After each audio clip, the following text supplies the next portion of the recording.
when the fear of not doing the thing becomes greater than the fear of doing it, that's when it's time. It's your time.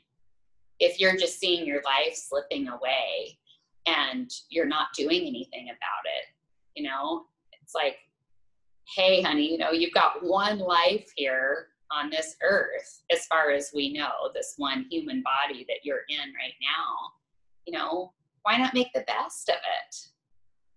But I think you have to feel that has to be one of your fears. Like, holy smokes, there's my life blowing by and I'm just sitting here on the sidelines, you know, watching it slip away.